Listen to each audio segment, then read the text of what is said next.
Hello and welcome to Classical Titerature, the only show you will be allowed to watch in the dystopian future.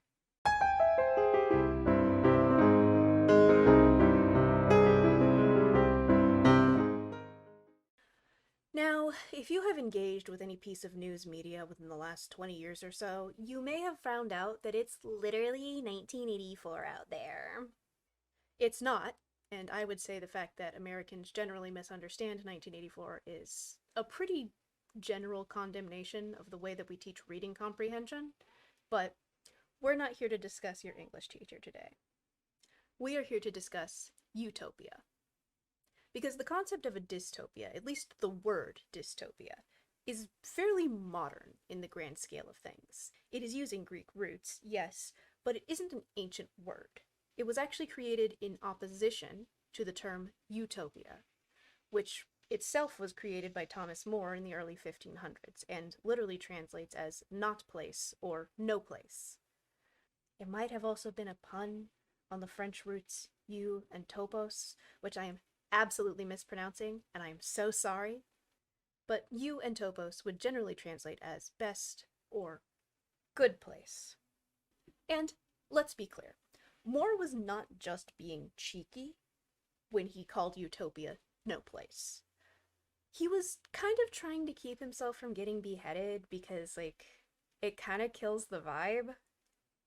You see, Moore lived in that time period where beheading authors was super in fashion, and so rather than express your opinions directly and potentially be held accountable for them, one of the common narrative structures was to talk about a place that doesn't exist or is extremely far away, and have the story told to the author by another person. It strips the accountability out of the author and makes them the person just rendering a tale onto the reader, as opposed to somebody expressing an actual opinion.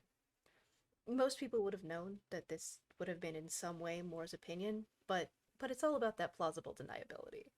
So, because I want to eventually discuss dystopias and the ways that we talk about them and use them in media, I thought it would be important to provide people with access to Utopia, since it is not a text that people typically read or engage with, because I feel it will lay a decent groundwork to some of the narrative themes that come through in later dystopian novels.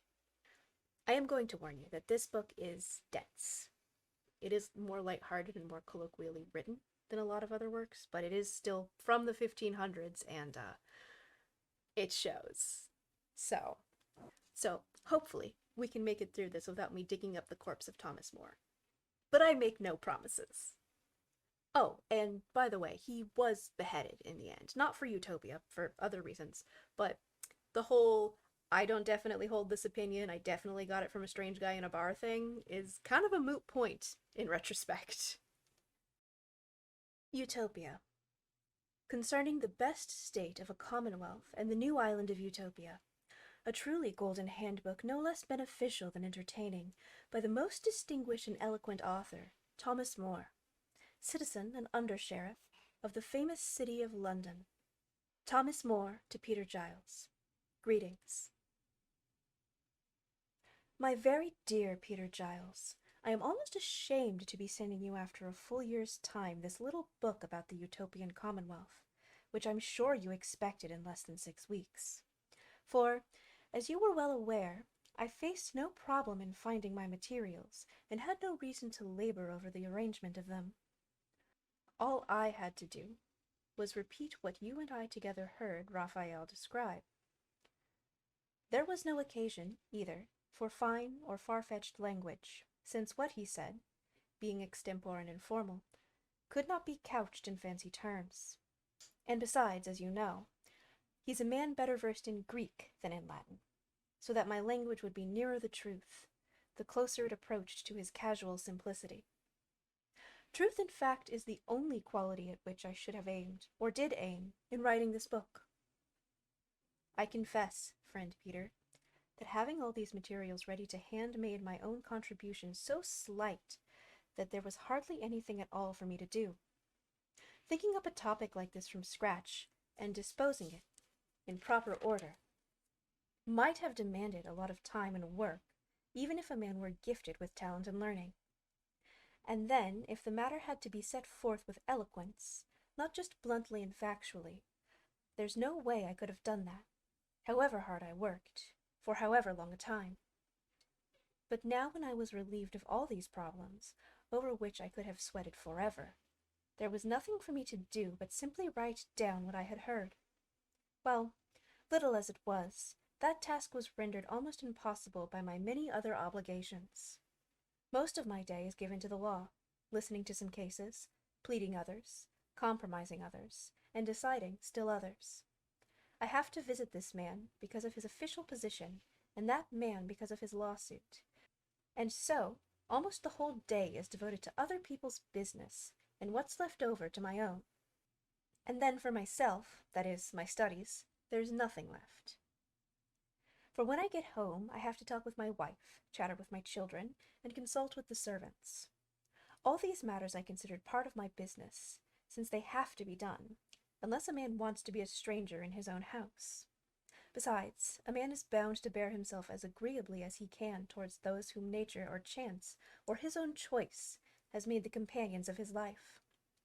But of course he mustn't spoil them with his familiarity, or by overindulgence turn the servants into his masters. And so, amid these concerns, the day, the month, and the year slip away. What time do I find to write them, especially since I have taken no account of sleeping, or even of eating, to which many people devote as much time as to sleep itself, which devours almost half our lives? My own time is what I steal from sleeping and eating. It isn't very much, but it's something. And so I've finally been able to finish Utopia, even though belatedly. And I'm sending it to you now.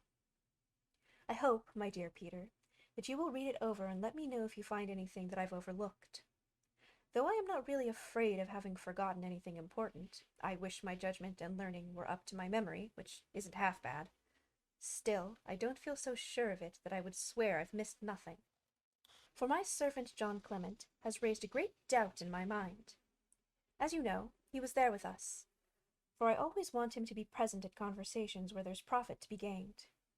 And one of these days I expect we'll get a fine crop of learning from this young sprout, who has already made exceptional progress in Greek as well as Latin. Anyhow, as I recall matters, Hythloday said the bridge over the Ander at Amarat was 500 yards long, but my John says that is 200 yards too much. That in fact, the river is barely 300 yards wide there.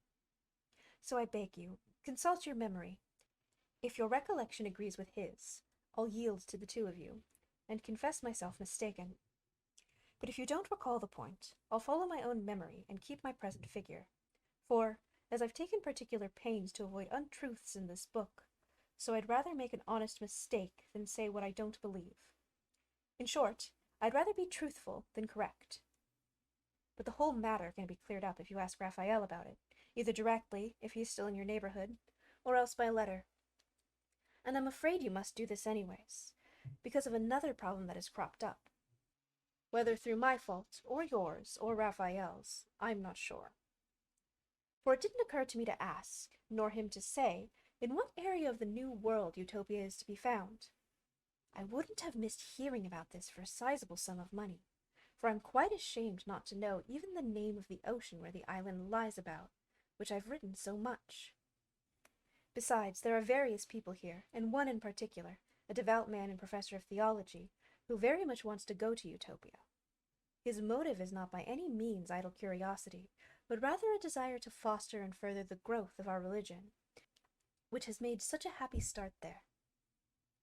To this end, he has decided to arrange to be sent there by the Pope, and even to be named bishop to the Utopians. He feels no particular scruples about intriguing for this post, for he considers it a holy project, rising not from motives of glory or gain, but simply from religious zeal. Therefore I beg you, my dear Peter, to get in touch with Hythloday, in person if you can, or by letters if he's gone, and make sure that my work contains nothing false and omits nothing true. It would probably be just as well to show him the book itself. If I've made a mistake, there's nobody better qualified to correct me. But even he cannot do it, unless he reads over my book. Besides, you will be able to discover in this way whether he's pleased or annoyed that I have written the book. If he has decided to write out his own story for himself, he may be displeased with me, and I should be sorry, too, if, in publicizing Utopia, I had robbed him and his story of the flower of novelty. But, to tell the truth, I'm still of two minds as to whether I should publish the book or not. For men's tastes are so various, the tempers of some are so severe, their minds so ungrateful, their judgments so foolish, that there seems no point in publishing something, even if it's intended for their advantage, that they will receive only with contempt and ingratitude. Better simply to follow one's own natural inclinations, lead a merry, peaceful life, and ignore the vexing problems of publication. Most people know nothing of learning. Many despise it. The clod rejects as too difficult whatever isn't cloddish. New favorite Pokemon just dropped, Cloddish. The pedant dismisses as mere trifling anything that isn't stuffed with obsolete words. Some readers approve only of ancient authors. Most men like their own writing best of all. Here's a man so solemn he won't allow a shadow of levity. And there's one so insipid of taste that he can't endure the salt of a light wit. Some dullards dread satire as a man bitten by a hydrophobic dog dreads water. Some are so changeable that they like one thing when they are seated, and another when they are standing. Those people lounge around the taverns, and as they swill their ale, pass judgment on the intelligence of writers. With complete assurance they condemn every author by his writings, just as they think best, plucking each one, as it were, by the beard. But they themselves remain safely under cover, and, as the proverb had it, out of harm's way. No use trying to lay hold of them. They've shaved so close, there's not so much as the hair of an honest man to catch them by. Finally, some people are so ungrateful that even though they're delighted with a work, they don't like the author any better because of it. They are like rude, ungrateful guests who, after they have stuffed themselves with a splendid dinner, go off, carrying their full bellies homeward without a word of thanks to the host who invited them. A fine task, providing at your own expense a banquet for men of such finicky palates, such various tastes, and such rude, ungracious tempers. At any rate, my dear Peter, will you take up with Hyflode the points I spoke of? After I've heard from him, I'll take a fresh look at the whole matter. But since I've already taken the pains to write up the subject, it's too late to be wise. In the matter of publication, I hope we can have Hyflode's approval. After that, I'll follow the advice of my friends, and especially yours. Farewell, my dear Peter Giles. My regards to your excellent wife. Love me as you have always done. I remain more fond of you than ever. Oh no, it's not too bad. Book 1. The most invincible king of England, Henry, the 8th of that name, a prince adorned with the royal virtues beyond any other, had recently had some differences of no slight import with Charles, the most serene prince of Castile, and sent me into Flanders as his spokesman to discuss and settle them.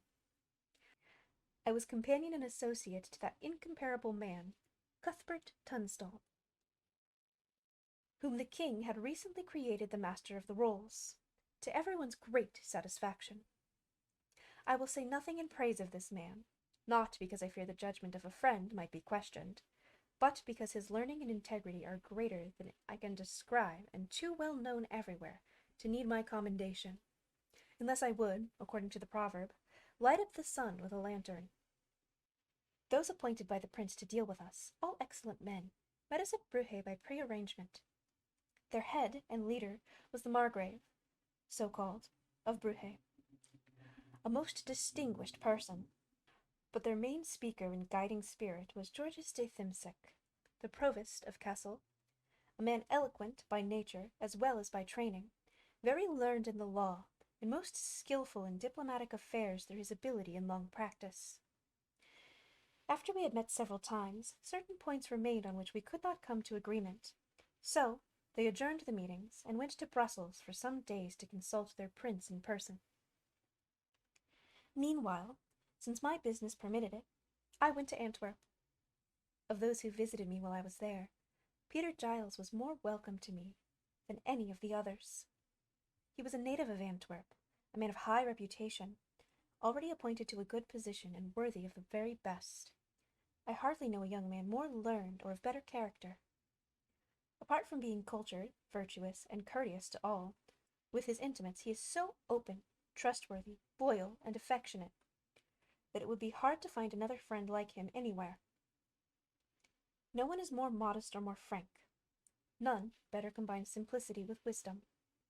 His conversation is so merry and so witty without malice, that the ardent desire I feel to see my native country, my wife, and my children, from whom I had been separated more than 4 months, was much eased by his agreeable company and pleasant talk. One day, after I had heard Mass at Notre Dame, the most beautiful and popular church in Antwerp, I was about to return to my quarters when I happened to see him talking with a stranger, a man of quite advanced years. The stranger had a sunburnt face, a long beard, and a cloak hanging loosely from his shoulders. From his appearance and dress, I took him to be a ship's captain. When Peter saw me, he approached me and greeted me. As I was about to return with his greeting, he drew me aside, and indicating the stranger, said, "Do you see that man? I was just on the point of bringing him to you." "He would have been very welcome on your behalf," I answered. "And on his own, too, if you knew him," said Peter. "For there is no mortal alive today can tell you so much about unknown peoples and lands. And I know that you are always greedy for such information." "In that case," said I, "my guess wasn't a bad one, for at first glance I supposed he was a skipper." "Then you're far off your mark," he replied, "for his sailing has not been like that of Apollinaris, but more that of Ulysses, or rather of Plato. This man, who is named Raphael, his family name is Hythloday, knows a good deal of Latin, and is particularly learned in Greek. He studied Greek more than Latin, because his main interest is philosophy. And in that field he found that the Romans have left us nothing very valuable except certain works of Seneca and Cicero. Being eager to see the world, he left to his brother the patrimony which he was entitled at home. He is a native of Portugal, and took service with Amerigo Vespucci. He accompanied Vespucci on the last 3 of his 4 voyages, accounts of which are now common reading everywhere. But on the last voyage he did not return home with the commander. After much persuasion and expostulation, he got Amerigo's permission to be one of the 24 men who were left in a fort at the farthest point of the last voyage.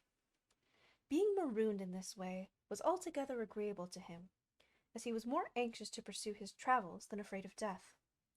He would often say, "The man who has no grave is covered by the sky," and "The road to heaven is equally short from all places."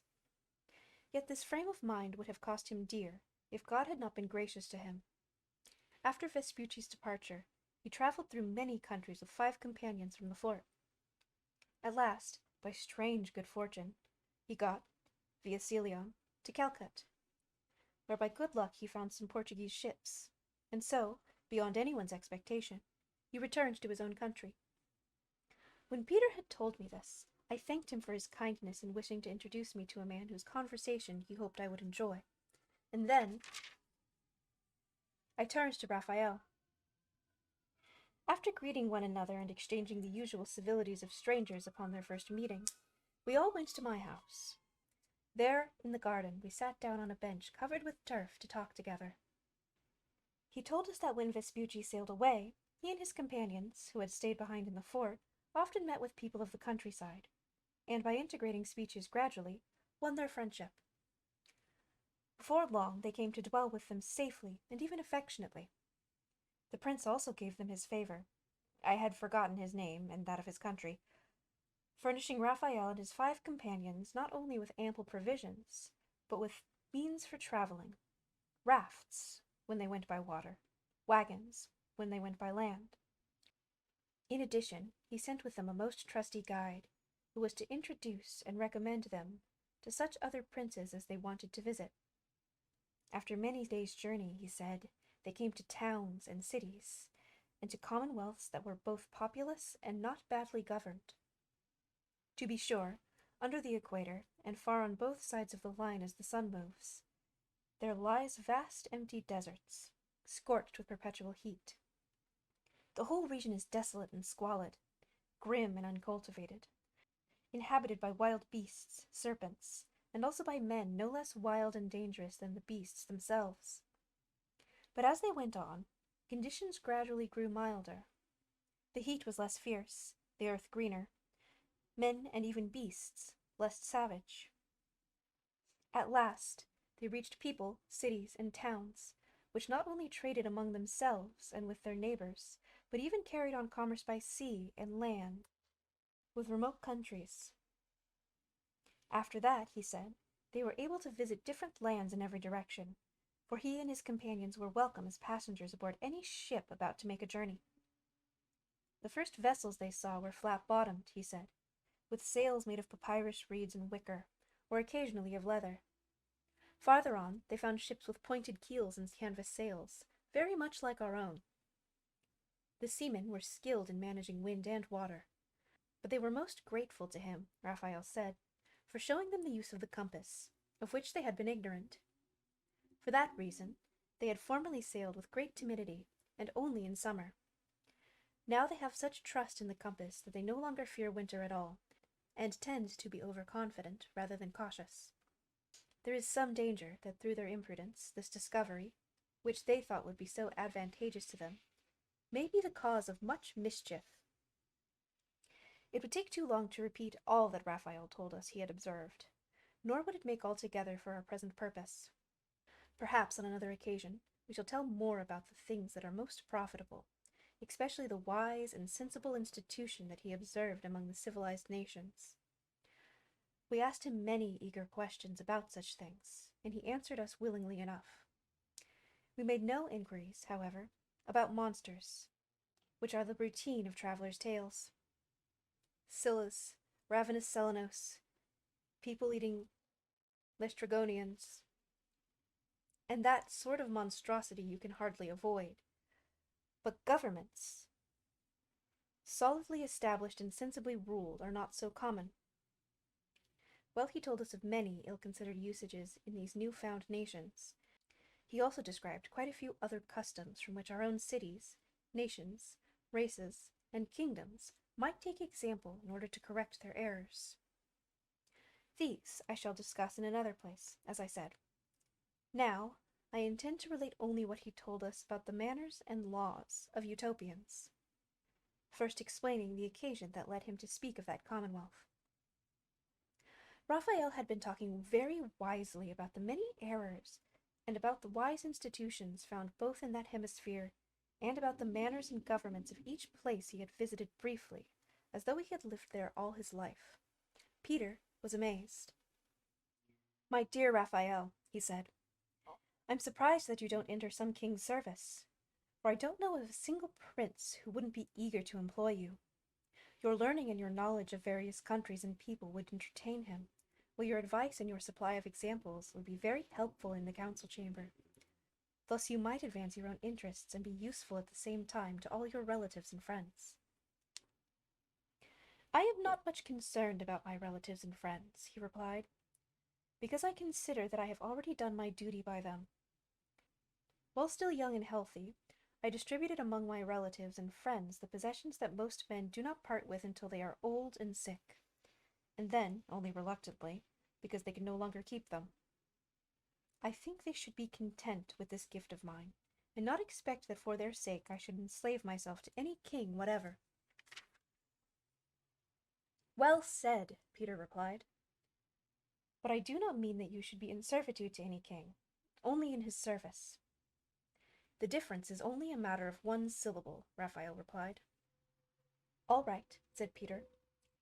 "But whatever you call it, I do not see any other way in which you can be so useful to your friends or to the general public, in addition to making yourself happier." "Happier indeed!" exclaimed Raphael. "Would a way of life so absolutely repellent to my spirit make my life happier?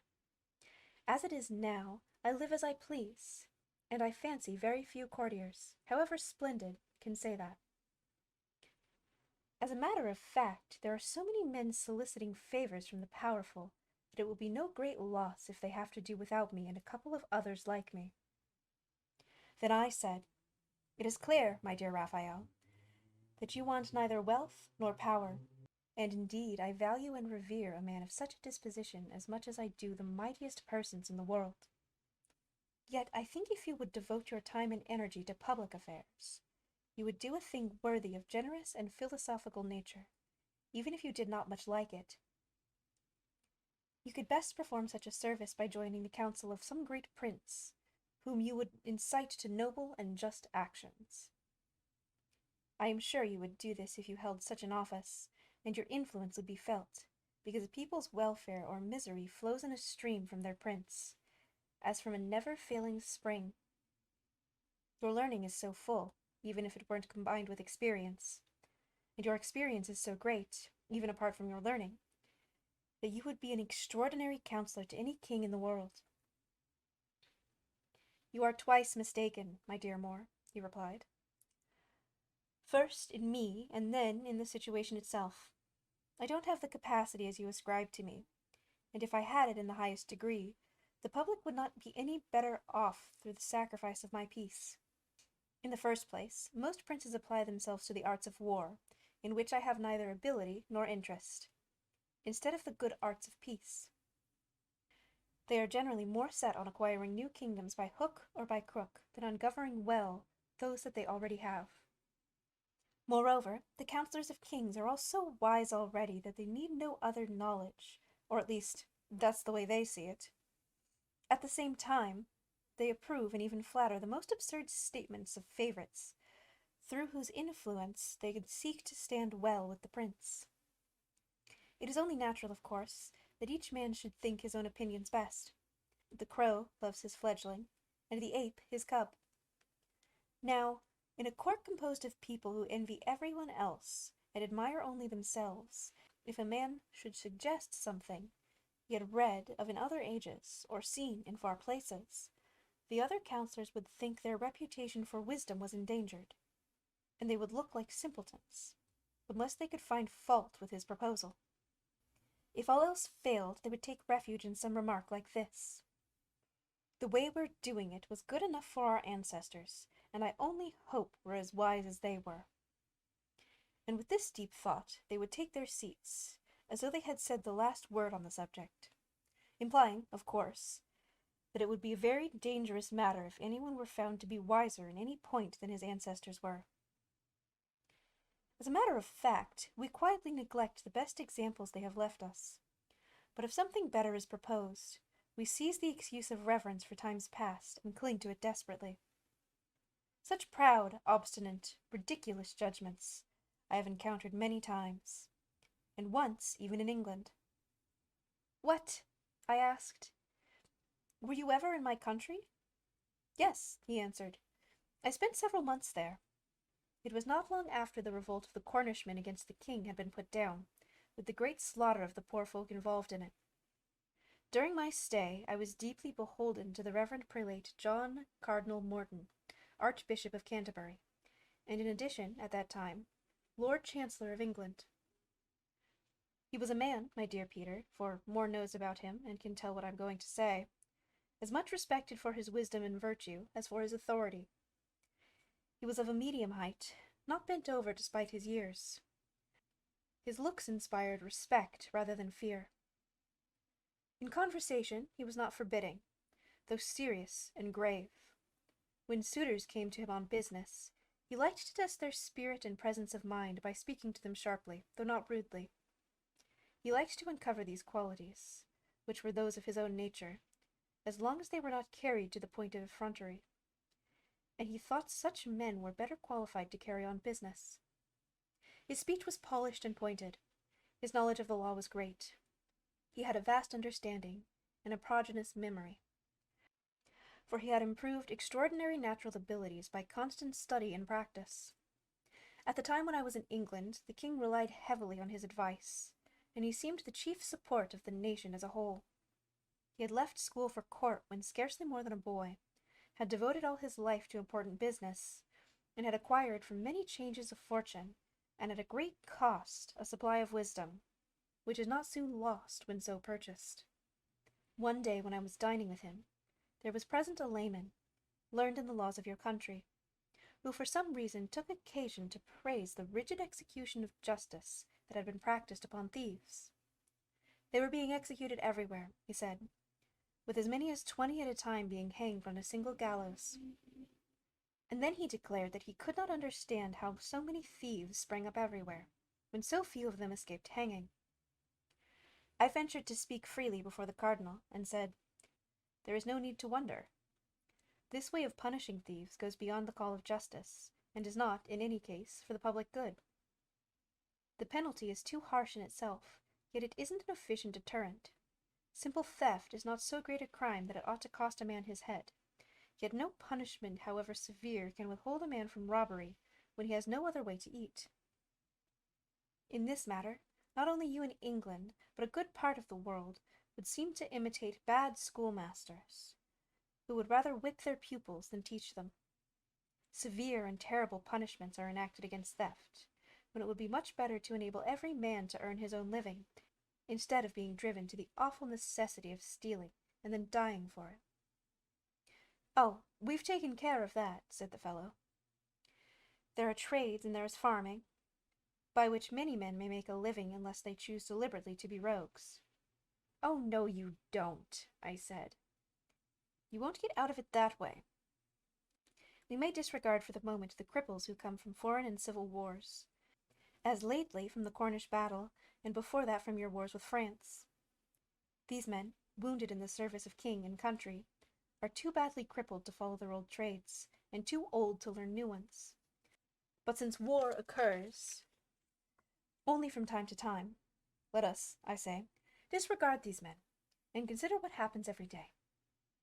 There are a great many noblemen who live idly like drones off the labor of others, their tenants whom they bleed white by constantly raising their rents. This is the only instance of their tight-fistedness, because they are prodigal in everything else, ready to spend their way to the poorhouse. These noblemen drag around with them a great train of idle servants, who have never learned any trade by which they could earn a living. As soon as their master dies, or they themselves fall ill, they are promptly turned out of the doors, for lords would rather support idlers than invalids, and the son is often unable to maintain as big a household as his father had, at least at first. Those who are turned off soon set about starving, unless they set about stealing. What else can they do? Then, when a wandering life has left their health impaired, and their clothes threadbare, when their faces look pinched and their garments tattered, men of rank will not want to engage them. And country people dare not do so, for they don't have to be told that one who has been raised softly to idle pleasures, who has been used to swaggering about with sword and buckler, is likely to look down on the whole neighborhood and despise everybody as beneath him. Such a man can't be put to work with spade and mattock. He will not serve a poor man faithfully for scant wages and sparse diet. But we ought to encourage these men in particular, said the lawyer. In case of war, the strength of our army depends on them, because they have a bolder and nobler spirit than workmen and farmers have. You may as well say that thieves should be encouraged for the sake of wars, I answered, since you will never lack for thieves as long as you have men like these. Just as some thieves are not bad soldiers, some soldiers turned out to be pretty good robbers. So nearly are these two ways of life related. But the custom of keeping too many retainers is not peculiar to this nation. It is common to almost all of them. France suffers from an even more grievous plague. Even in peacetime, if you can call it peace, the whole country is crowded with foreign merchants, hired on the same principle that you've given for your noblemen keeping idle servants. Wise fools have a saying that the public safety depends on having ready a strong army, preferably of veteran soldiers. They think inexperienced men are not reliable, and they sometimes hunt out pretexts for war, just so they may have trained soldiers and experienced cutthroats. Or, as Salute neatly puts it, that hand and spirit might not grow dull through lack of practice. But France has learned to her cost how pernicious it is to feed such beasts. The example of the Romans, the Carthaginians, the Syrians, and many other peoples show the same thing, for not only their governments, but their fields and even their cities were ruined more than once by their own standing armies. Besides, this preparedness is unnecessary. Not even the French soldiers, practiced in arms from their youth, can boast of having often got the best of your raw recruits. I shall say no more on this point, lest I seem to flatter present company. At any rate, neither your town workmen nor your rough farm laborers seem to be much afraid of fighting the idle pensioners of gentlemen, as long as they are not weakened by some accident or cowed by extreme poverty. So you need not fear that retainers, once strong and vigorous, for that's the only sort gentlemen deign to corrupt, but now soft and flabby because of their idle, effeminate life, would be weakened if they were taught practical crafts to earn their living, and trained to manly labor. Anyway, I cannot think it's in the public interest to maintain for the emergency of war such a vast multitude of people who trouble and disturb the peace. You never have war unless you choose it, and peace is always more to be considered than war. Yet, this is not the only circumstance that makes thieving necessary. There is another one, peculiar, as I see it, to the English people alone. What is that? Asked the cardinal. Your sheep, I replied, that used to be so meek and eat so little. Now they are becoming so greedy and wild that they devour human beings themselves, as I hear. They devastate and pillage fields, houses, and towns. For in whatever parts of the land the sheep yield the softest and most expensive wool, there the nobility and gentry, yes, and even some abbots, holy men, are not content with the old rents that the land yielded to their predecessors. Living in idleness and luxury, without doing any good to society, no longer satisfies them. They have to do positive evil. For they leave no land free for the plow. They enclose every acre for pasture. They destroy houses and abolish towns, keeping only the churches, and those for sheep barns. And, as if enough of your land were not already wasted on woods and game preserves, these worthy men turn all human habitations and cultivated fields back to wilderness. Thus one greedy, insatiable glutton, a frightful plague to his native country, may enclose many thousand acres of land within a single hedge. The tenants are dismissed and compelled, by trickery or brute force or constant harassment, to sell their belongings. By hook or by crook, these miserable people, men, women, husbands, wives, orphans, widows, parents with little children, whole families, poor but numerous, since farming requires many hands, are forced to move out. They leave the only homes familiar to them, and they can find no place to go. Since they cannot afford to wait for a buyer, they sell for a pittance all their household goods, which would not bring much in any case. When that little money is gone, and it's soon spent in wandering from place to place, what remains for them but to steal, and so be hanged, justly, you'd say, or to wander and beg? And yet, if they go tramping, they are jailed as sturdy beggars. They would be glad to work, but they can find no one who will hire them. There is no need for farm labor, in which they have been trained, when there is no land left to be plowed. One herdsman or shepherd can look after a flock of beasts large enough to stock an area that would require many hands if it were plowed and harvested. This enclosing has had the effect of raising the price of grain in many places. In addition, the price of raw wool has risen so much that poor people who used to make cloth are no longer able to buy it, and so great numbers are forced from work to idleness. One reason is that after the enlarging of the pasture land, rot killed a great number of sheep, as though God were punishing greed by sending upon the animals a murrain, which in justice should have fallen on the owners.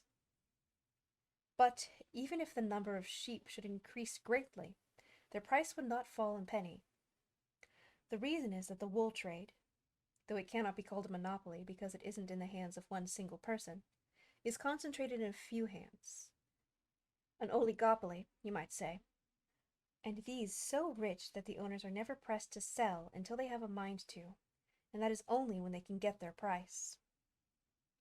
For the same reason, other kinds of livestock are also priced exorbitantly, and this is all the easier because, with so many cottages being pulled down, and farming in a state of decay, there are not enough people to look after the breeding of animals.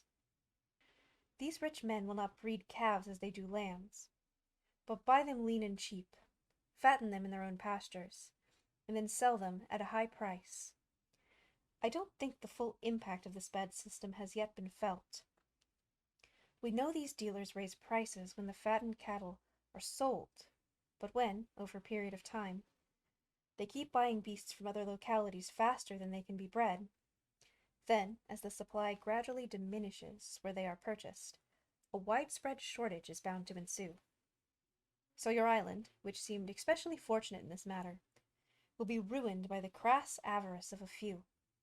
For the high price of grain causes rich men to dismiss as many retainers as they can from their households. And what, I ask, can these men do but rob or beg? And a man of courage is more likely to steal than to cringe. To make this hideous poverty worse, it exists side by side with wanton luxury. Not only the servants of noblemen, but tradespeople, farmers, and people of every social rank are given to ostentatious dress and gluttonous greed. Look at the eating houses, the bawdy houses, and the other places just as bad, the taverns, wine shops, and alehouses. Look at all the crooked games of chance like dice, cards, backgammon, tennis, bowling, and cots, in which money slips away so fast. Don't all these lead their habitees straight to robbery? Banish these blights. Make those who have ruined farms and villages restore them, or rent them to someone who will rebuild. Restrict the right of the rich to buy up anything and everything, and then to exercise a kind of monopoly. Let fewer people be brought up in idleness. Let agriculture be restored, and the wool manufacture revived, so that there will be useful work for the whole crowd of those now idle, whether those whom poverty has already made into thieves, or those whom vagabondage and habits of lazy service are converting, just as surely, into robbers of the future. If you do not find a cure for these evils, it is futile to boast of your severity in punishing theft. Your policy may look superficially like justice, but in reality it is neither just nor practical. If you allow young folk to be abominably brought up, and their characters corrupted, little by little, from childhood, and if you punish them as grown-ups for committing crime to which their early training has inclined them, what else is this, I ask, but first making them thieves, and then punishing them for it? As I was speaking thus, the lawyer had made ready his answer, choosing the solemn, formal style of disputants who are better at summing up than at replying, and who like to show off their memory. So he said to me, "You have talked very well for a stranger, but you have heard about more things than you have been able to understand correctly. I will make the matter clear to you in a few words. First, I will repeat in order what you have said. Then, I will show you how you have been misled by ignorance of our customs. Finally, I will demolish all your arguments and reduce them to rubble. And so begin where I promised, on 4 points you have seemed to me—" "Hold your tongue," said the cardinal, "for you won't be finished in a few words if this is the way you start. We will spare you the trouble of answering now, and reserve the pleasure of your reply till our next meeting, which will be tomorrow, if your affairs and Raphael's permit it. Meanwhile, my dear Raphael, I am eager to hear why you think theft should not be punished with death, or what other punishments you think would be more in the public interest. For I am sure you don't think it should go unpunished entirely. Even as it is, the fear of death does not restrain evildoers. Once they were sure of their lives, as you propose, what force or fear could restrain them? They would look on a lighter penalty as an open invitation to commit more crimes. It would be like offering them a reward." "It seems to me, most kind and reverend father," I said, "that it is altogether unjust to take someone's life for taking money. Nothing in the world that fortune can bestow is equal in value to a human life. If they say the thief suffers not for the money, but for the violation of justice and transgression of laws, then this extreme justice should really be called extreme injury.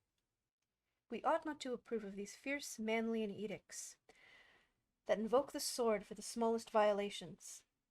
Neither should we accept the Stoic view that considers all crimes equal, as if there were no difference between killing a man and taking a coin from him. If equity means anything, there is no proportion or relation at all between those two crimes. God has said, 'Thou shalt not kill.' Shall we kill so readily for the theft of a bit of small change? perhaps it will be argued that God's laws against killing does not apply when human laws allow it. But then what prevents men from making other laws in the same way? Perhaps even laws legalizing rape, adultery, and perjury. God has taken from each person the right not only to kill one another, but to even kill himself. If mutual consent to human laws on manslaughter entitles men be free to exempt their agents from divine law, and allows them to kill where he has given no example, what is this but preferring the law of man to the law of God? The result will be that in every situation, men will decide for themselves how far it suits them to observe the laws of God. The law of Moses is harsh and severe, as for an enslaved and stubborn people, but it punishes theft with a fine, not death.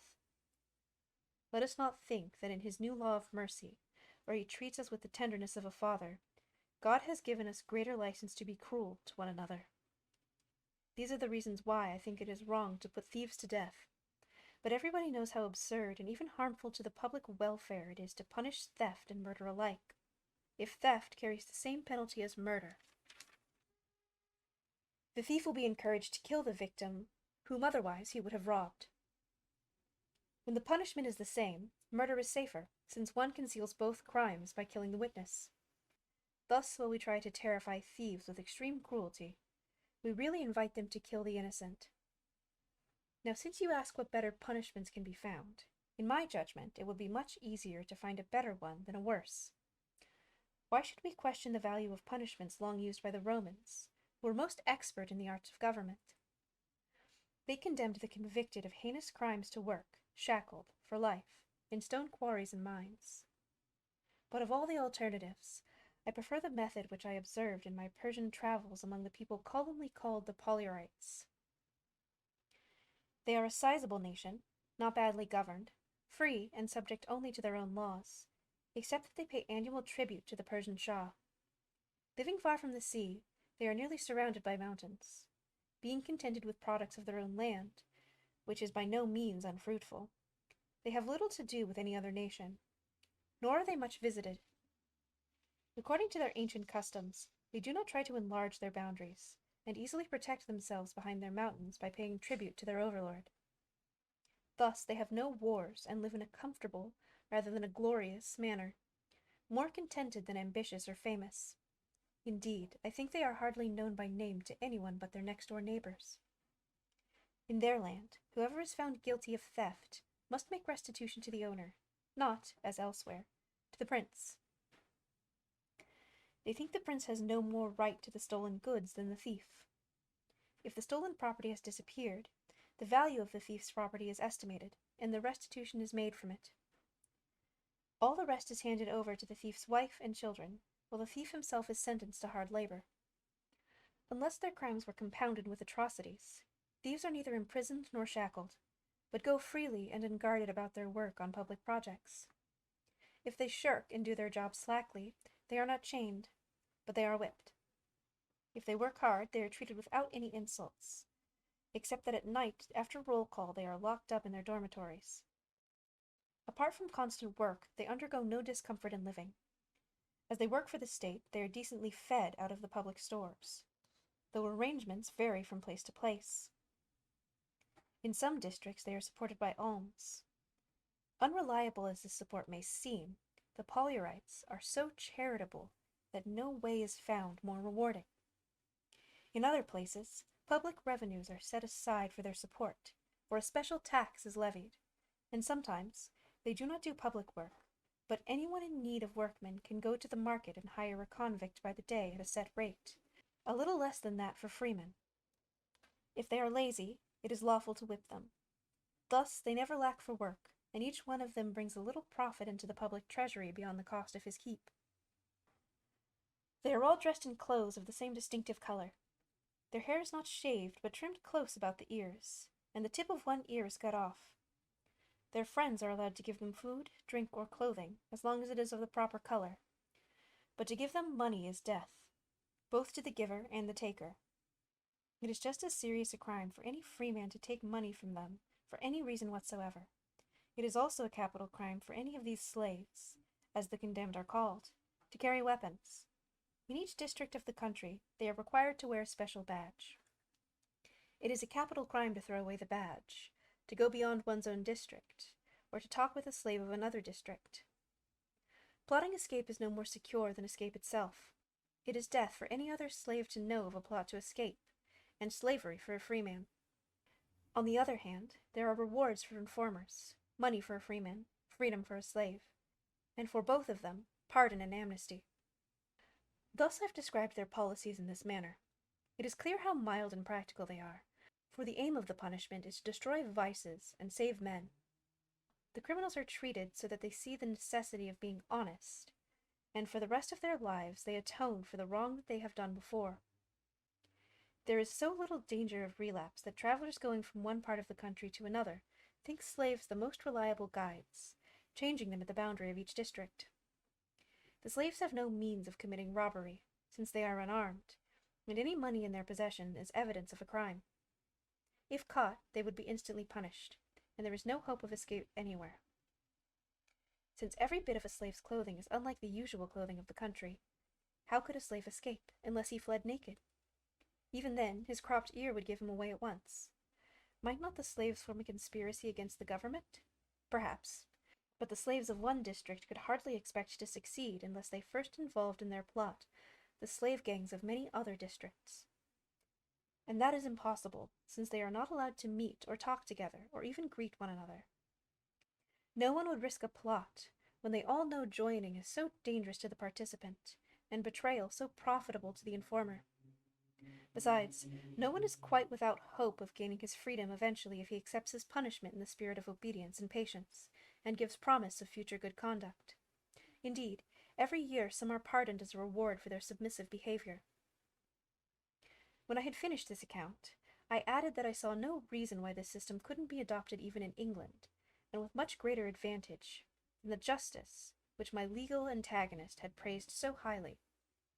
But the lawyer replied that such a system could never be adopted in England without putting the whole nation in serious peril. And so saying, he shook his head, made a wry face, and fell silent. And all company signified their agreement in his opinion. Then the cardinal remarked, "It is not easy to guess whether this scheme would work well or not, since nobody has tried it out. But perhaps when the death sentence has been passed on a thief, the king might reprieve him for a time without right of sanctuary, and thus see how the plan worked. If it turned out well, then he might establish it by law. If not, he could execute immediate punishment on the man formerly condemned. This would be no more inconvenient or unjust than if the condemned man had been put to death before. Yet the experiment would involve no risk. I think vagabonds, too, might be treated this way, for though we have passed many laws against them, they have had no real effect as yet." When the cardinal had concluded, they all began praising enthusiastically ideas which they had received with contempt when I suggested them, and they particularly liked the idea about vagabonds, because it was the cardinal's addition. I don't know whether it was worthwhile telling what followed, because it was silly, but I'll tell it anyhow, for it is not a bad story, and it bears on our subject. There was a hanger-on standing around, who was so good at playing the fool that you could hardly tell him from the real thing. He was constantly making jokes, but so awkwardly that we laughed more at him than at them. Yet sometimes a rather clever thing came out, confirming the old proverb that a man who throws the dice often will sooner or later make a lucky cast.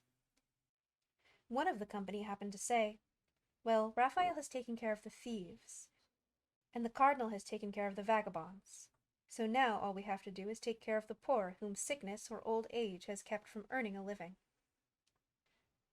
"Leave that to me," said the fool, "and I'll set it right at once. These are people I'm eager to get out of my sight, having been so often vexed with them and their woeful complaints. No matter how pitifully they beg for money, they've never whined a single penny out of my pocket. Either I don't want to give them anything, or I haven't anything to give them. It's one of the two. Now they're getting wise. They know me so well. They don't waste their breath, but let me pass without a word or hope. No more, by heaven, than if I were a priest. But I would make a law sending all these beggars to Benedictine monasteries, where the men could become lay brothers, as they're called, and the women could be nuns." The cardinal smiled and passed it off as a joke, The rest took it seriously. But a certain friar, a theologian, took such pleasure in this jest at the expense of priests and monks that he too began to make merry, though generally he was grave to the point of sourness. "You will not get rid of the beggars," he began, "unless you take care of us friars too." "You have been taken care of already," retorted the fool. "The cardinal provided for you splendidly when he said vagabonds should be arrested and put to work, for you friars are the greatest vagabonds of all." When the company, watching the cardinal closely, saw that he admitted this jest like the other, they all took it up with vigor, except for the friar. He, as you could easily imagine, was stung by the vinegar, and flew into such a rage that he could not keep from abusing the fool. He called him a knave, a slanderer, a ribald, and a son of perdition, quoting the meanwhile terrible denunciations from Holy Writ. Now the joker began to jest in earnest, for he was clearly on his own ground. "Don't get angry, good friar," he said, "for it is written, 'In your patience possess ye your souls.'" In reply, the friar said, and I quote his very words, "I am not angry, you gallows bird, or at least I do not sin, for the psalmist says, 'Be ye angry, and sin not.'" At this point the cardinal gently cautioned the friar to calm down, but he answered, "No, my lord, I speak only from great zeal, as I ought to, for holy men have great zeal. That is why Scripture says, 'The zeal of thine house hath eaten me up,' and we sing in church, 'Those who mocked Elijah for being bald, as he went up to the house of God, felt the effects of his zeal.' So this mocker, this rascal, this ribald fellow may very well feel it." "Perhaps you mean well," said the cardinal, "but you would act in a more holy, and certainly in a wiser way, if you did not set your wit against a fool's wit, and try to spar with a professional jester." "No, my lord," he replied, "I would not act more wisely, for Solomon himself, the wisest of men, said, 'Answer a fool according to his folly.' And that is what I am doing now. I am showing him the pit into which he will fall if he does not take care. For if many mockers of Elijah, who was only one bald man, felt the effects of his zeal, how much more effect shall be felt by a single mocker of many friars, who include a great many bald heads? And besides, we have a papal bull, by which all who mock us are excommunicated." When the cardinal saw that there was no end to the matter, he nodded to the fool to leave, and turned the conversation to another related subject. Soon after, he rose from the table, and, going to hear petitioners, dismissed us. "Look, my dear Moore, what a long story I have inflicted on you. I would be quite ashamed if you had not yourself asked for it, and seemed to listen as if you did not want to miss any of it. Though I have shortened my account somewhat, I have told it in full, so you might see how those who rejected what I said first approved of it immediately afterward, when they saw the cardinal did not disapprove. In fact, they went so far in their flattery that they applauded in good earnest ideas that he tolerated only in the jesting of a fool. From this episode you can see how little courtiers would value me or my advice." To this I answered, "You have given me great pleasure, my dear Raphael, for everything you've said has been both wise and witty. As you spoke, I seemed to be a child, and in my own native land once more, through the pleasant recollection of that cardinal in whose court I was brought up as a lad. Dear as you are to me on other accounts, you cannot imagine how much dearer you are because you honor his memory so highly. Still, I don't give up for my former opinion. I think if you could overcome your aversion to court life, your advice to a prince would be of the greatest advantage to mankind. This, after all, is the chief duty of every good man, including you. Your friend Plato thinks that commonwealths will become happy only when philosophers become kings, or kings become philosophers. No wonder we are so far from happiness when philosophers do not condescend even to assist kings with their counsels." "They are not so ungracious," Raphael replied, "but that they would gladly do it. In fact, they have already done it in a great many published books, if the rulers would only read their good advice. But doubtless, Plato was right in foreseeing that unless kings become philosophical themselves, they would never take the advice of real philosophers, drenched as they are, and infected with false values from boyhood on. Plato certainly had this experience with Dionysius of Syracuse. If I proposed wise laws to some king, and tried to root out of his soul the seeds of evil and corruption, don't you suppose I would be either banished forthwith, or treated with scorn? Imagine, if you will, that I am at the court of the King of France. Suppose I were sitting in his royal council, meeting in secret session, with the king himself presiding, and all the cleverest counselors were hard at work devising a set of crafty machinations by which the king might keep hold of Milan, recover Naples, which has proved so slippery, then overthrow the Venetians and subdue all Italy, next add Flanders, Brabant, and the whole of Burgundy to his realm, besides some other nations he had in mind to invade. One man urges him to make an alliance with the Venetians for just so long as the king finds it convenient, perhaps to develop a common strategy with them, and even allow them some of the loot, which can be recovered later when things work out according to plan. While one recommends hiring German mercenaries, his neighbor proposes paying the Swiss to stay neutral. A fourth voice suggests soothing the emperor's wounded pride with a lavish and agreeable lotion of gold. Still another, who is of a different mind, thinks a settlement should be made with the King of Aragon, and that, to cement the peace, he should be allowed to take Navarre from its proper ruler. Meanwhile, someone suggests snaring up the Prince of Castile into a marriage alliance. A first step would be to buy up some nobles of his court with secret pensions.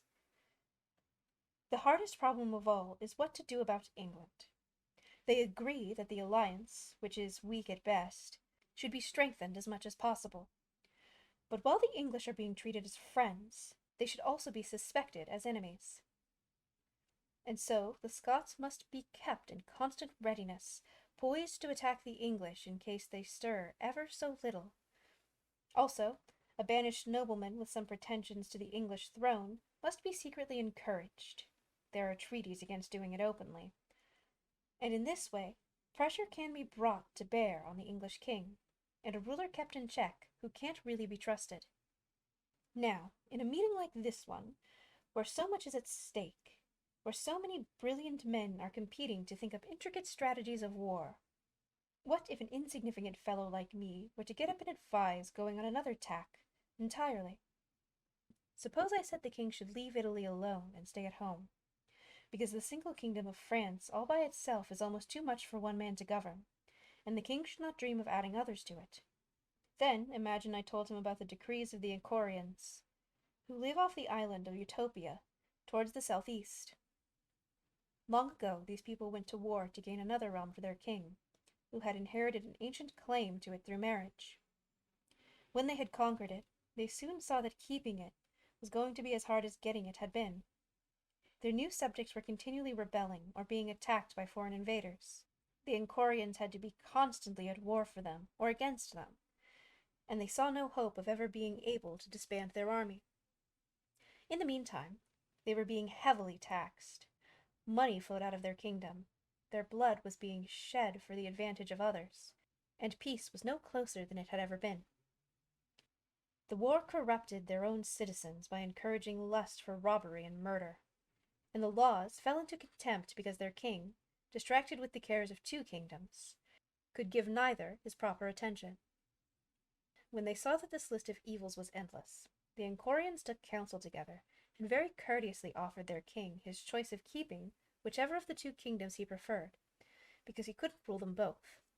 They were too numerous a people, they said, to be ruled by half a king, and they added that a man would not even hire a mule driver if he had to divide his services with somebody else. The worthy king was obliged to be content with his own realm, and give his new one to a friend, who before long was driven out. Finally, suppose I told the French king's council that all this warmongering, by which so many different nations were kept in turmoil as a result of one man's connivings, would certainly exhaust his treasury and demoralize his people, and yet in the end come to nothing, through some mishap or other. And therefore he should look after his ancestral kingdom, improve as much as he could, cultivate it in every conceivable way. He should love his people, and be loved by them. He should live among them, govern them kindly, and let other kingdoms alone, since his own is big enough, if not too big for him. How do you think, my dear Moore, the other councillors would take this speech of mine? Not very well, I'm sure. Well, let's go on, he said. Suppose the councillors of some other king are discussing various schemes for raising money to fill his treasury. One man recommends increasing the value of money when the king pays his debts, and devaluing it when he collects his revenues. Thus he can discharge a huge debt with a small payment, and collect a large sum when only a small one is due him. Another suggests a make-believe war, so the money can be raised under the pretext of carrying it on. Then, when the money is in, he can conclude a ceremonious peace treaty, which the deluded common people will attribute to the piety of their prince and his careful compassion for the lives of his subjects. Another counsellor calls to mind some old moth-eaten laws, antiquated by long disuse, which no one remembers being made, and consequentially, everyone has transgressed. By imposing fines for breaking these laws, the king will get great sums of money, as well as credit for upholding law and order, since the whole procedure can be made to look like justice. Another recommends that he forbid under particularly heavy fines a lot of practices that are contrary to the public interest. Afterward, he can dispense with his own rules for large sums of money. Thus he pleases the people and makes a double profit, one from the heavy fines imposed on lawbreakers, and the other from selling dispensations. Meanwhile, he seems careful of his people's welfare, since it is plain he will not allow private citizens to do anything contrary to the public interest, except for a huge price. Another counsellor proposes that he work on the judges so they will decide every case in favor of the king. They should be summoned to court often, and invited to debate his affairs in the royal presence. However unjust his claims, one or another of the judges, whether from love of contradiction, or desire to seem original, or simply to serve his own interest, will be bound to find some way of twisting the law in the king's favor. If the judges can be brought to differ, then the clearest matter in the world will be obscured, and the truth itself brought into question. The king is given leverage to interpret the law as he will, and everyone else will acquiesce from shame or fear. The judges will have no hesitations about supporting the royal interest, for there are always plenty of pretexts for giving judgment in favor of the king. Either equity is on his side, or the letter of the law happens to make for him, or the words of the law can be twisted into obscurity, or, if all else fails, he can appeal above the law to the royal prerogative, which is a never-failing argument with judges who know their duty. Then all these counsellors agree with the famous maxim of Crassus: a king can never have too much gold, because he must maintain an army. Further, that a king, even if he wants to, can do no wrong, for all property belongs to the king, and so do his subjects themselves. A man owns nothing but what the king, in his goodness, sees fit to leave him. The king should in fact leave his subjects as little as possible, because his own safety depends on keeping them from growing insolent with wealth and freedom. For riches and liberty make people less patient to endure harsh and unjust commands, whereas meager poverty blunts their spirits, makes them docile, and grinds out of the oppressed the lofty spirit of rebellion. Now, at this point, suppose I were to get up again and declare that all these counsels are both dishonorable and ruinous to the king. Suppose I said his honor and his safety alike rest on the people's resources, rather than his own. Suppose I said that people choose a king for their own sake, not for his, so that by his efforts and troubles they may live in comfort and safety. This is why, I would say, it is the king's duty to take more care of his people's welfare than of his own, just as it is the duty of a shepherd who cares about his job to feed his sheep rather than himself. They are absolutely wrong when they say that the people's poverty safeguards public peace. Experience shows the contrary. Where will you find more squabbling than among beggars? Who is more eager for revolution than the man who is most discontented with his present position? Who is more reckless about creating disorder than the man who knows he has nothing to lose and thinks he may have something to gain? If a king is so hated or despised by his subjects that he can rule them only by mistreatment, plundering, confiscation, and pauperization of his people, then he'd do much better to abdicate his throne, for under these circumstances, though he keeps the name of authority, he loses all the majesty of a king. A king has no dignity when he exercises authority over beggars, only when he rules over prosperous and happy subjects. This was certainly what the noble and lofty spirit of Fabricius meant when he said he would rather be a ruler of rich men than be rich himself. A solitary ruler who enjoys a life of pleasure and self-indulgence while all about him are grieving and groaning is acting like a jailer, not a king. Just as an incompetent doctor can cure his patient of one disease only by throwing him into another, so it's an incompetent king who can rule his people only by depriving them of all life's pleasures. Such a king openly confesses that he does not know how to rule free men. A king of this stamp should correct his own sloth or arrogance, because these are the vices that cause people to hate or despise him. Let him live on his own income without wronging others, and limit his spending to his income. Let him curb crime, and by wise training of his subjects, keep them from misbehavior, instead of letting it breed and then punishing it. Let him not suddenly revive antiquated laws, especially if they have been long forgotten and never missed. And let him never take money as a fine when a judge would regard an ordinary subject as a low fraud for claiming it. Suppose I should then describe for them the laws of the Macarians, a people who also lived not far from Utopia. On the day that their king first assumes office, he must take an oath, confirmed by solemn ceremonies, that he will never have in his treasury, at any one time, more than 1,000 pounds of gold, or its equivalent, in silver. They say this law was made by an excellent king, who cared more for his country's prosperity than for his own wealth. He established it as a barrier against any king heaping up so much money as to impoverish his people. He thought this sum would enable the king to put down rebellions or repel hostile invasions, but would not tempt him into aggressive adventures. His law was aimed chiefly at keeping the king in check, but he also wanted to ensure an ample supply of money for the daily business transactions of the citizens. Besides, a king who has to distribute all his excess money to the people will not be much disposed to oppress them. Such a king will be both a terror to evildoers and beloved by the good. Now, don't you suppose if I said ideas like these before men strongly inclined to the contrary, they would turn deaf ears to me? Stone deaf indeed, there is no doubt about it, I said. And no wonder. To tell you the truth, I don't think you should offer advice or thrust on people ideas of this sort that you know will not be listened to. What good will it do, when your listeners are already prepossessed against you and firmly convinced of opposite opinions? How can you win over their minds with such out-of-the-way speeches? This academic philosophy is quite agreeable in the private conversation of close friends, but in the councils of kings, where grave matters are being authoritatively decided, there is no place for it. That is just what I was saying, Raphael replied. There is no place for philosophy in the Council of Kings. Yes, there is, I said, but not for this school philosophy which supposes that every topic is suitable for every occasion.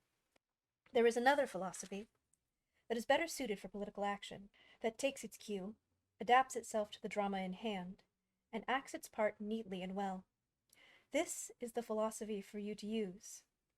When a comedy of Plautus is being played, and the household slaves are cracking trivial jokes at each other, you propose to come on stage in the garb of a philosopher and repeat Seneca's speech to Nero from the Octavia.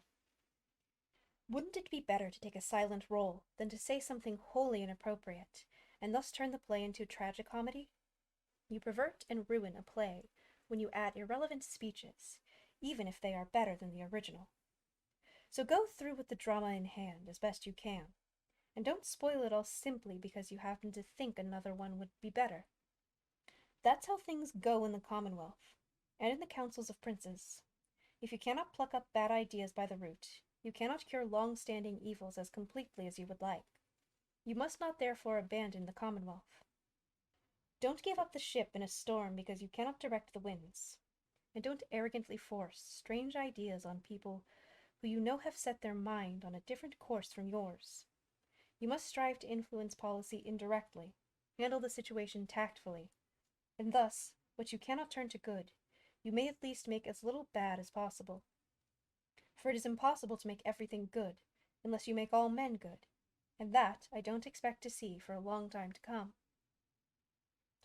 The only result of this, he answered, will be that while I try to cure others of madness, I'll be raving along with them myself. If I am to speak the truth, I will simply have to talk in the way I have described. For all I know, it may be the business of a philosopher to tell lies, but it isn't mine. Though my advice may be repugnant and irksome to the king's counselors, I don't see why they should consider it eccentric to the point of folly. What if I told them the kind of thing that Plato advocates in his Republic, or that the Utopians actually practice in theirs? However superior these institutions might be, and as a matter of fact they are, yet here they would seem inappropriate because private property is the rule here, and all things are held in common. People who have made up their minds to rush headlong down the opposite road are never pleased with the man who calls them back and tells them they are on the wrong course. But apart from that, what did I say that could not and should not be said anywhere and everywhere? If we dismiss as out of question and absurd everything which the perverse customs of men have made to seem unusual, we have to set aside most of the commandments of Christ, even in a community of Christians. Yet he forbade us to dissemble them, and even ordered that what he had whispered to his disciples should be preached openly from the housetops. Most of his teachings differ more radically from the common customs of mankind than my discourse did. But preachers, like the crafty fellows they are, have found that people would rather not change their lives to conform to Christ's rule, and so, just as you suggest, they have accommodated his teaching to the way people live, as if it were a leaden yardstick. At least in that way they can get two things to correspond on one level or another. The only real thing they accomplish that I can see is to make people feel more secure about doing evil. And this is all I could accomplish in a prince's court. For either I would have different ideas from the others, and that would come to the same thing as having no ideas at all, or else I would agree with them, and that, as Metio said in Terence, would merely confirm them in their madness. When you say I should influence policy indirectly, I simply don't know what you mean. Remember, you said I should try to handle the situation tactfully, and what can't be made good I should try to make as little bad as possible. In a council, there is no way to dissemble, no way to shut your eyes to things. You must openly approve the worst proposals, and consent to the most vicious decisions. A man who went along only half-heartedly, even with the worst decisions, would immediately get himself a name as a spy, and perhaps a traitor. How can one individual do any good when he is surrounded by colleagues who would sooner corrupt the best of men than do any reforming of themselves? Either they will seduce you, or, if you keep yourself honest and innocent, you will be made a screen for the knavery and madness of others. Influencing policy indirectly, you wouldn't have a chance. This is why Plato, in a very fine comparison, declares that wise men are right in keeping clear of public business. They see the people swarming through the streets and getting soaked with rain, and they cannot persuade them to go indoors and get out of the wet. They know if they go out themselves, they can do no good, but only get drenched with the rest. So they stay indoors and are content to keep themselves dry, since they cannot remedy the folly of everyone else. But as a matter of fact, my dear Moore, to tell you what I really think, as long as you have private property, as long as money is the measure of all things, it is really not possible for a nation to be governed justly or happily. For justice cannot exist where all the best things in life are held by the worst citizens, nor can anyone be happy where property is limited to a few, since those few are always uneasy, and the many are utterly wretched. So, I reflect on the wonderfully wise and sacred institutions of the Utopians, who are so well governed with so few laws. Among them, virtue has its reward, yet everything is shared equally, and everyone lives in plenty. I contrast them with many other nations, which are constantly passing new ordinances and yet can never order their affairs satisfactorily. In these other nations, whatever a man can get, he calls his own private property. But all the mass of laws, old and new, don't enable him to secure his own, or defend it, or even distinguish it from someone else's property. Different men lay claim, successively or all at once, to the same property, and thus arise innumerable and interminable lawsuits, fresh ones every day. When I consider all these things, I become more sympathetic to Plato, and do not wonder that he declined to make laws for any people who refused to share their goods equally. Wisest of men, he easily perceived that the one and only road to the welfare of all lies through the absolute equality of goods. I doubt whether such equality can ever be achieved where property belongs to individuals.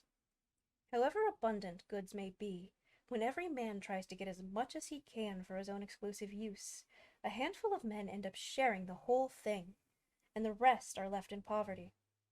The result generally is two sorts of people whose fortunes ought to be interchanged. The rich are rapacious, wicked, and useless, while the poor are unassuming, modest men who work hard, more for the benefit of the public than of themselves. Thus I am wholly convinced that unless private property is entirely done away with, there can be no fair or just distribution of goods, nor can the business of mortals be happily conducted. As long as private property remains, by far the largest and the best part of the human race will be oppressed by a heavy and inescapable burden of cares and anxieties. This load, I admit, may be lightened to some extent, but I maintain it cannot be entirely removed. Laws might be made that no one should own more than a certain amount of land or receive more than a certain income. Or laws might be passed to prevent the prince from becoming too powerful and the populace too unruly. It might be made unlawful for public offices to be solicited or put up for sale, or made burdensome for the office holder by great expense. Otherwise, office holders are tempted to get their money back by fraud or extortion, and only rich men can afford to seek positions which ought to be held by the wise. Laws of this sort, I agree, may have as much effect as poultices continually applied to sick bodies that are past cure. The social evils I mentioned may be alleviated and their effects mitigated for a while, but so long as private property remains, there is no hope at all of effecting a cure and restoring society to good health. While you try to cure one part, you aggravate the disease in other parts. Suppressing one symptom causes another to break out, since you cannot give something to one person without taking it away from someone else. But I do not see it that way, I replied. It seems to me that people cannot possibly live well where all things are in common. How can there be plenty of commodities when every man stops working? The hope of gain will not spur him on. He will rely on others and become lazy. If a man is driven by want of something to produce it, and yet cannot legally protect what he has gained, what can follow but continual bloodshed and turmoil, especially when respect for magistrates and their authority has been lost? I, for one, cannot conceive of authority existing among men who are equal to one another in every respect. I'm not surprised, said Raphael, that you think of it this way, since you have no idea, or only a false idea, of such a commonwealth. But should you have been with me in Utopia, and seen with your own eyes their manners and customs as I did, for I lived there for more than 5 years, and would never have left, if it had not been to make that new world known to others. If you had seen them, you would frankly confess that you had never seen a people so well governed as they are. You will have a hard time persuading me, said Peter Giles, that people in that new land are better governed than in the world we know. Our minds are not inferior to theirs, and our governments, I believe, are older. Long experience has helped us develop many conveniences of life, and by good luck we have discovered many other things which human ingenuity could never hit on. As for the relative ages of governments, Raphael replied, you might judge more accurately if you had read their histories. If we believe these records, they had cities before there were even people here. What ingenuity has discovered, or chance hit upon, could have turned up just as well in one place as the other. As a matter of fact, I believe we surpass them in natural intelligence, but they leave us far behind in their diligence and zeal to learn. According to their chronicles, they have heard nothing of ultra-equatorials, that's their name for us, until we arrived, except that once, some 1200 years ago, a ship which a storm had blown towards Utopia was wrecked on their island. Some Romans and Egyptians were cast ashore and never departed. Now note how the Utopians profited, through their diligence, from this one chance event.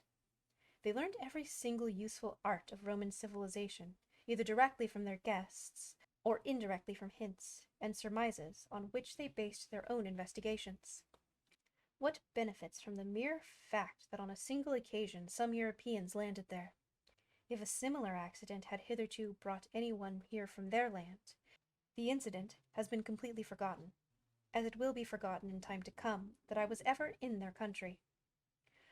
From one such accident they made themselves masters of all our useful inventions, but I suspect it will be a long time before we accept any of their institutions which are better than ours. This willingness to learn, I think, is the really important reason for their being better governed and living more happily than we do, though we are not inferior to them in brains or resources.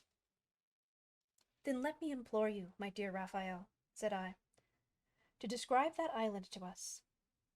Do not try to be brief, but explain in order everything relating to their land, their rivers, towns, people, manners, institution, laws, everything, in short, that you think we would like to know.